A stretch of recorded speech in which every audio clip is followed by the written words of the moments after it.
સેવૈયા ઉપમા બનાવવા માટે કઢાઈમાં 3 ટેબલસ્પૂન તેલ ગરમ કરી તેમાં 1 ચમચી અડદની દાળ, 5 ચમચી રાઈ, 5 ચમચી જીરું, 8 થી 10 મીઠા લીમડાના પાન, અડધી ચમચી જેટલી હિંગ અને 2 ટેબલસ્પૂન કાચા શીંગદાણા ઉમેરી સાંતળી લેવા. પછી તેમાં થોડી હળદર અને 1 ચમચી આદુ મરચાંની પેસ્ટ ઉમેરી તેની કચાશ દૂર થાય ત્યાં સુધી સાંતળી લઈશું. તૈયાર કરેલા વઘારમાં 1/4 કપ સમારેલું ફ્લાવર, કોબીજ અને 2 ટેબલસ્પૂન સમારેલા ગ્રીન કેપ્સિકમ ઉમેરી વઘારની સાથે મિક્સ કરી તેને ઢાંકીને 2 થી 3 મિનિટ માટે થવા દઈશું. વેજીટેબલ્સ થોડા કૂક થાય એટલે તેમાં 1 કપ સોજીની વર્મેસીલી ઉમેરીશું. અત્યારે મેં શેક્યા વિનાની વર્મેસીલી લીધી છે. તમે રોસ્ટેડ વર્મેસીલીનો પણ ઉપયોગ કરી શકો છો.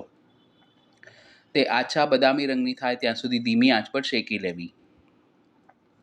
ત્યારબાદ તેમાં 2 કપ અથવા તો 500 ml ગરમ કરેલું પાણી ઉમેરીશું.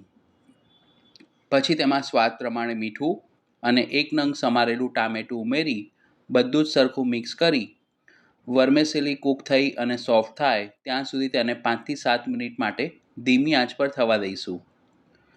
વર્મેસીલી આ રીતે ફૂલી ગઈ છે, પણ ઉપમામાં હજુ પાણીનો ભાગ દેખાય છે. તે બધો બળી જાય ત્યાં સુધી તેને ખુલ્લા ઢાંકણે આ રીતે તાવેથા વડે મિક્સ કરીશું, જેથી ઉપમા બિલકુલ ચોંટે નહીં.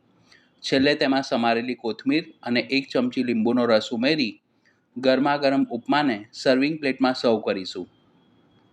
તો સવારના નાસ્તા માટે તમે પણ આ રેસીપી જરૂર ટ્રાય કરજો. વિડીયો પસંદ આવી હોય તો લાઈક અને શેર કરજો.